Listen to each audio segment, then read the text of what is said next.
Anch'io ho, adesso, pochissima voglia di scrivere.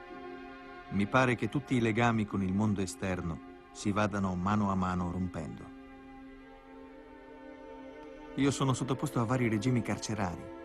C'è il regime carcerario costituito dalle 4 mura.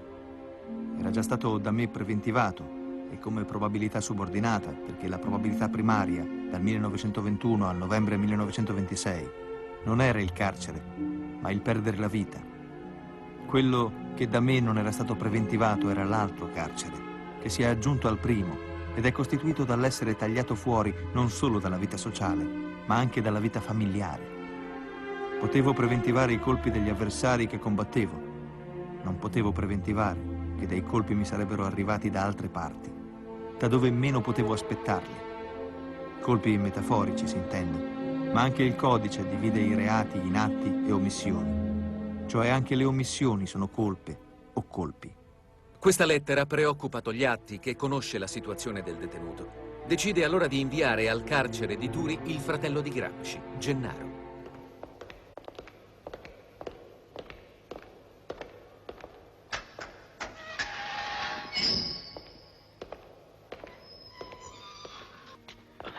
È il centro che mi manda. C'è lite in famiglia. Tutti e 3 espulsi. Prima dall'ufficio politico, poi dal comitato centrale, ora dal partito.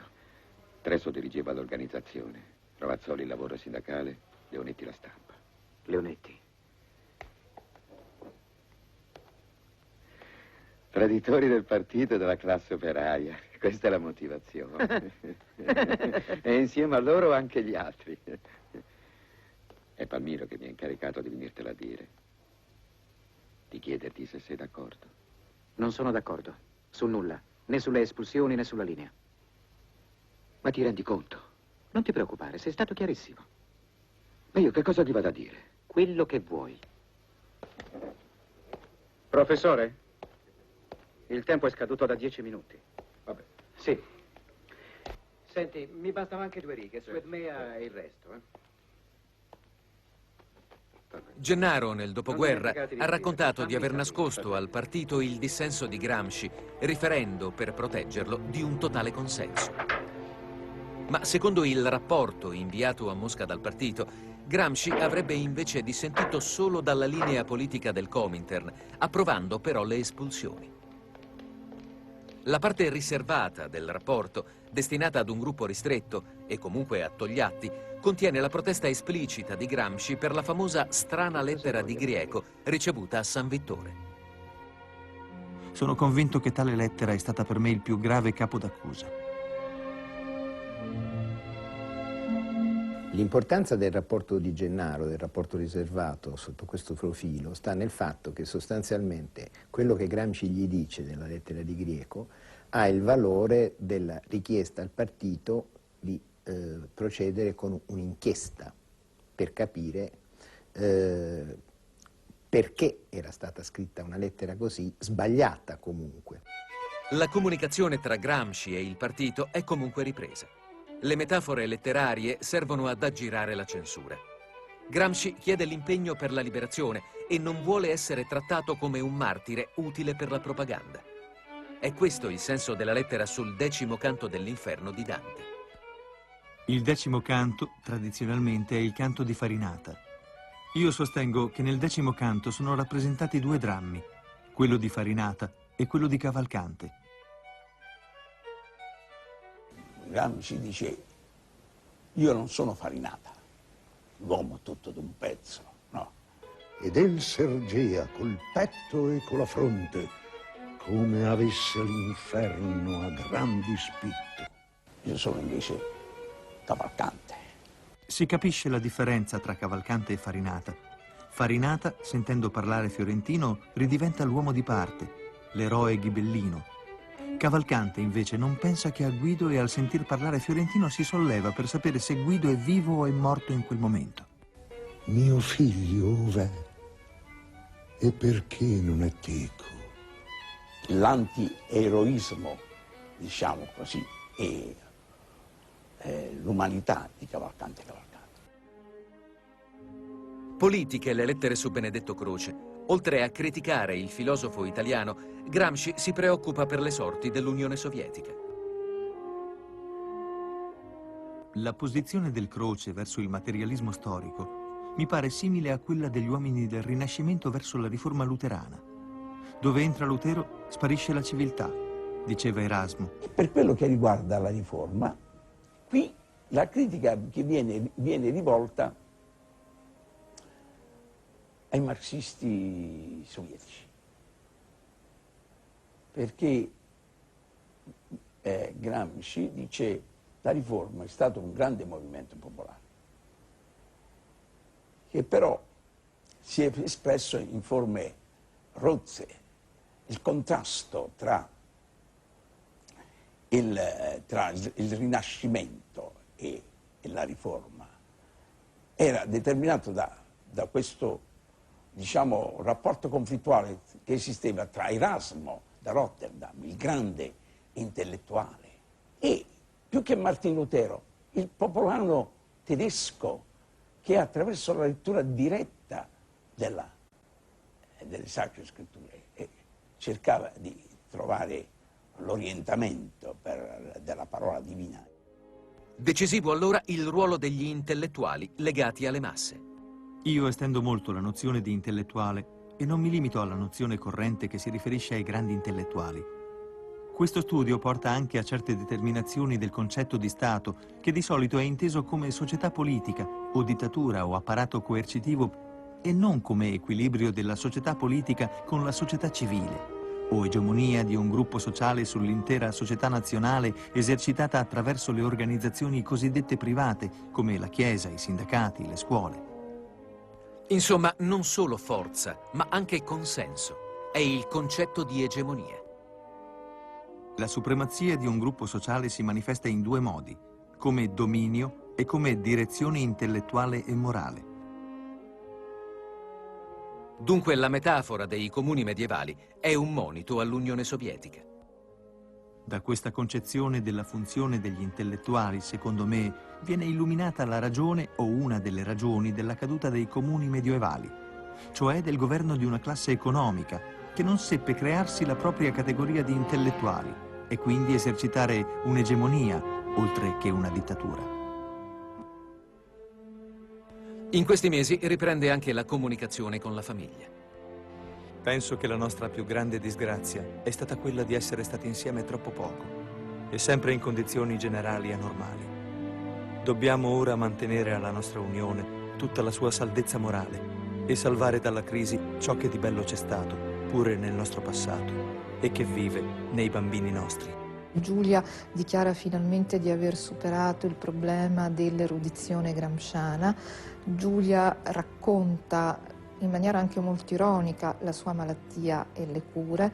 Giulia soprattutto si confronta alla pari con Gramsci rispetto al tema che più le sta a cuore, che è quello dell'educazione dei figli e anche, come dire, del nodo centrale dell'informazione da fornire ai bambini sulla carcerazione di Gramsci.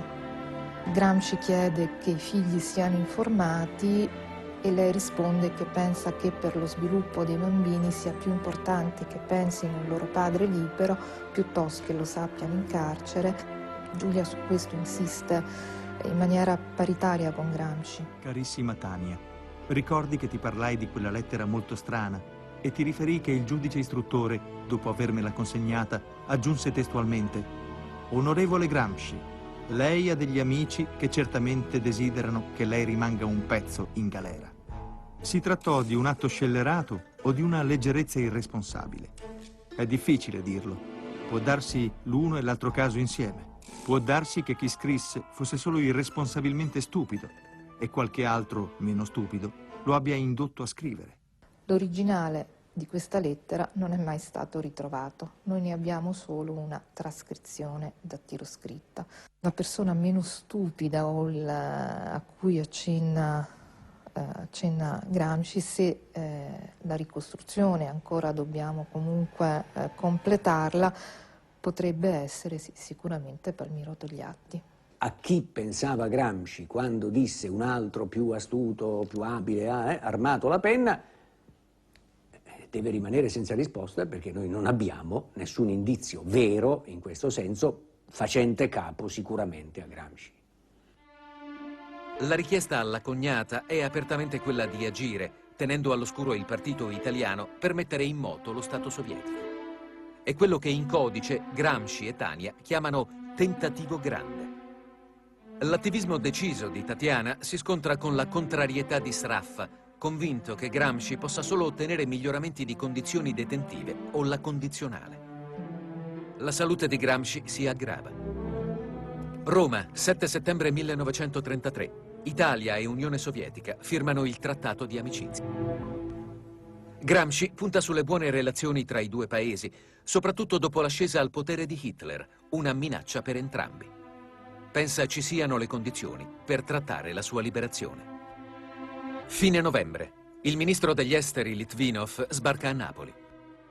Il 3 dicembre incontra Mussolini a Roma. Potrebbe essere l'occasione per sbloccare il caso Gramsci. Prima di andare a Formia, Gramsci permane 17 giorni a Civitavecchia, proprio nei giorni in cui c'è l'incontro tra Litvinov e Mussolini, forse perché Mussolini si aspetta che Litvinov gli chieda qualcosa, ma dai documenti che abbiamo, a cominciare dal resoconto del colloquio tra Litvinov e Mussolini, non c'è alcun cenno alla vicenda di Gramsci. Non tutti condividono che la partita per Gramsci si concluda qui. L'ambasciatore sovietico a Roma, Potiomkin, ha agito fino al suo congedo del 1934. È possibile che Potiomkin si sia mosso per la pressione di Tatiana? Ritengo difficile che un ambasciatore possa, come dire, subire le pressioni della cognata di Gramsci. Questo tenderei ad escluderlo. Paolo Spriano si è occupato di rapporti tra le diplomazie dei due paesi fino al 1935. Liberare Gramsci come atto grazioso di Mussolini dentro uno scambio fra i due governi, quasi a sigillo del trattato di amicizia, è una cosa che si poteva pensare Gramsci. Non se la poteva pensare Stalin, perché a cosa gli serviva? Liberare Gramsci in connessione, in collegamento con il trattato di amicizia italo-sovietico voleva dire levare un problema a Mussolini e prendersi un problema a lui, poiché le posizioni critiche di Gramsci verso la strategia del socialismo in un paese solo e la costruzione del socialismo come stava avvenendo nell'Unione Sovietica di Stalin erano note a Mosca. Gramsci è trasferito alla clinica Cusumano di Formia. Nel 1934 ottiene la libertà condizionata, ma rimane in clinica. L'americanismo e il fordismo risultano dalla necessità immanente di giungere all'organizzazione di un'economia programmatica e i vari problemi esaminati dovrebbero essere gli anelli della catena che segnano il passaggio appunto dal vecchio individualismo economico all'economia programmatica. Lo sviluppo storico segue le leggi della necessità fino a quando l'iniziativa non sia nettamente passata dalla parte delle forze che tendono alla costruzione secondo un piano di pacifica e solidale divisione del lavoro. Gramsci si trasferisce alla clinica Quisisana di Roma. Il 21 aprile 1937 Gramsci riacquista la libertà grazie ad amnistie e sconti di pena.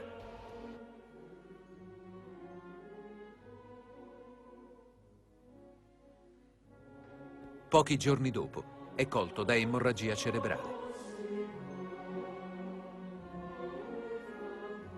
Muore il 27 aprile 1937, nelle prime ore del mattino.